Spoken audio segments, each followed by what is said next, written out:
Hey, what's going on, guys? It's your boy Bros here with another subclass review video. I'm pumping these out pretty slow because I'm actually waiting until I get these on my account, like I said before.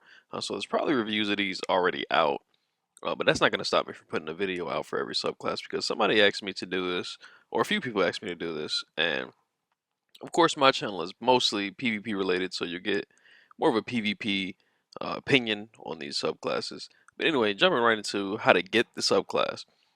The first one, of course, the story mission, as you know by now. The second one you can get from the blind well, and this was my second subclass that I chose. So this is my second seed of light that I got, and I got it from the tier 2 blind well. It's just RNG. You keep beating it, and eventually it will drop, guaranteed. I actually joined up with my friend here and mooched. This was my first time actually doing tier 2 blind well. I didn't even know what to do. If I had the commentary on, you would hear me say, "Hey, how do I kill this guy? Or why is he immune?" But anyway, you beat the tier 2 blind well, get a seed of light. You choose a subclass that you want to put it on, and then you begin to rank this sub.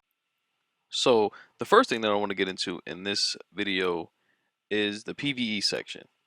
And I gotta say, this class is an absolute monster in PvE. I gotta say that it's definitely one of the best PvE classes. It's up there with Well of Radiance and the new Sentinel Titan that can block and give weapons of light. This is definitely a top 3 PvE class in my opinion. This is just my opinion. There's no facts to prove this or anything like that. It's all going to be preference at the end of the day. But the reason that I say that is because of the skill tree on the subclass and how in sync it is. I want you guys to pay attention to the next clip because it's going to show the full strength of the perk that I'm talking about, which is called Flawless Execution. I got a debuff incoming. Alright, debuff. So as you heard there, my clanmate Spam Nades called out his debuff. The debuff is basically the melting point for hunters. Now I want you guys to pay attention to the damage numbers in the next clip because it'll actually show the debuff difference, the before and after numbers, because I'll shoot them before and then I'll shoot them after the debuff. Check this out.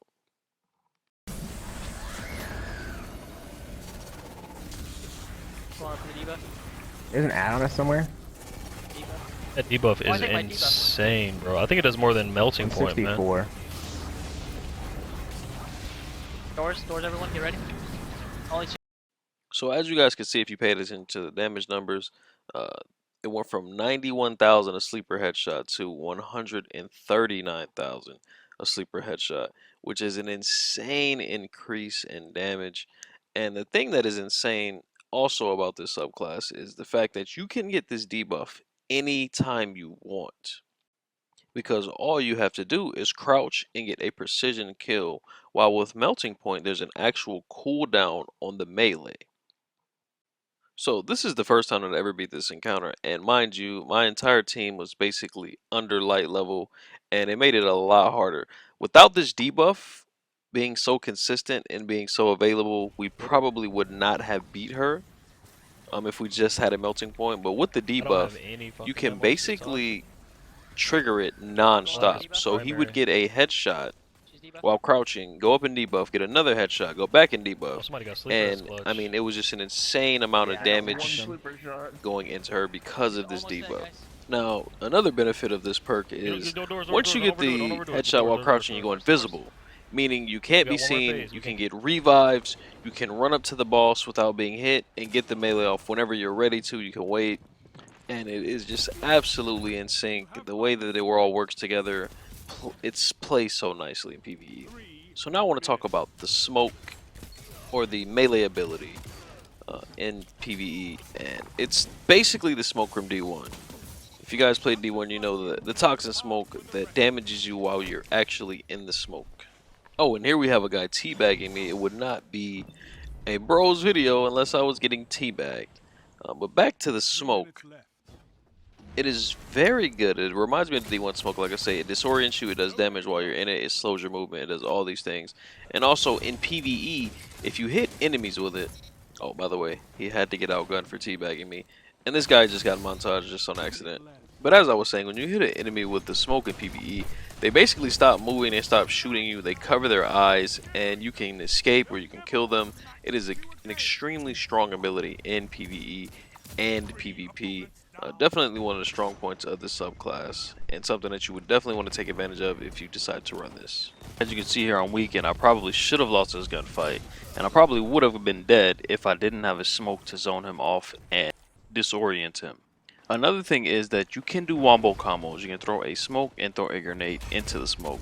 You guys remember that from day one. Now on to the fun part, the super. As you can see, when you pop it, you do a backflip in midair, you go invisible, and you can see people through walls. So when you initially pop this super, it is pretty strong because the people don't see you coming. You can see them through walls, and you are most likely in your super when they are not. Now I gotta admit, I'm not crazy about this super in PvE, guys. I would prefer Blade Barrage, Tether, definitely Arc Strider, Raid, and Flux. So it's not the strongest super in PvE or PvP, to be honest with you guys. And if you pay attention to these upcoming clips, you'll see why I feel that way. I swiped at this guy about 59 times to get to him. This super is really bad at closing the gap. As you can see there, I missed another guy. It is just something about it. I don't know. It feels off a little bit. I think maybe it needs a hit detection buff, or maybe it should swipe a little bit further, like Blade Dancer D1. It doesn't swipe nearly as far. Also, like I say, it's the mobility on it isn't the greatest. I feel like Arc Strider just is faster. It has the circle move where it can dodge left and right. Here I get absolutely destroyed trying to use a super. But if you look at Arc Strider and you compare the two, Arc Strider just has way more range on its attacks, and it has a mobility aspect to it that this super does not have. Now, it's not all bad with this super.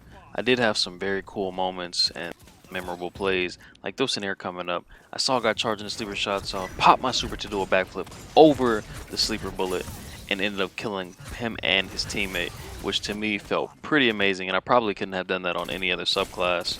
So that in itself felt really good. Here I go, I get a double kill, I pop a super, and I go absolutely berserk with it. The thing about this super that I will say is you want to pop it in the right place at the right time. Because, like I say, it is very bad at closing the gap. So when you pop it, you really want to be in the middle of a bunch of players, or you want to be somewhere very close where you know you're going to get a kill within the first 2 seconds. So if somebody's capping like C or B or A or something in control, you want to jump above the point maybe and come down on them with the super and get a few kills. But you don't want to pop the super and chase somebody across the map. You will never catch them with the super if they have an IQ and a decent movement. I would tear out a Vex heart with my teeth. I would sear the Cabal with my burning light, challenge the fallen Kells to personal combat and scatter them. I've been watching too many Crucible matches. Alright, I didn't want to interrupt Shaq since I ran out of medals. Let you guys hear his speech.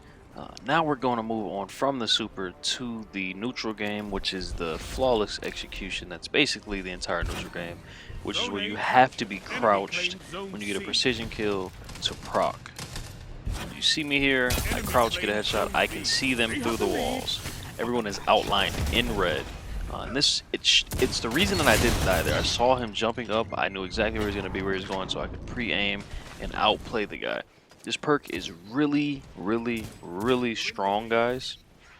But the thing about it is you have to be crouched. So for someone like me, it wasn't the best, it wasn't the most fun thing to use, to be honest with you.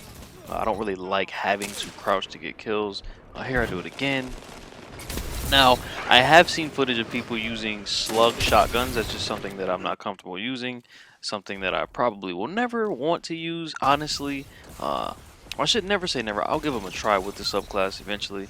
But if you're a slug shotgun player, this might be the perfect subclass for you. Another good weapon to use with this will be something like a Jade Rabbit, because you can sit pretty far back, crouch, and 3-tap people in the head.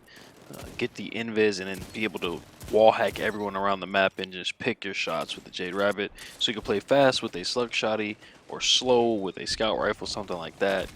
Crouch, or even like a sniper like I'm doing in this clip. As I don't use slug shotties, and I didn't really know what to use to get precision kills while crouched, besides a sniper. This is what I'm best at. So I decided to use a sniper to get the clips for this video, just to show you guys what the wall hacks look like and things like that.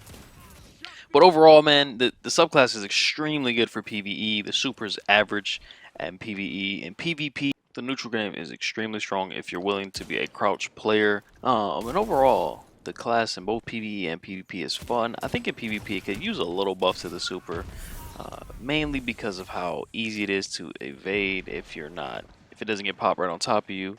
Like this right here, I pop it on top of these guys and they have no chance because I'm in the middle of them. But if you don't do this right here, most people can just run away from you. Thanks for watching, guys. Drop in the comment section if this was helpful, and if you like the subclass, if you use it. I love you guys, man. I'll catch you next time.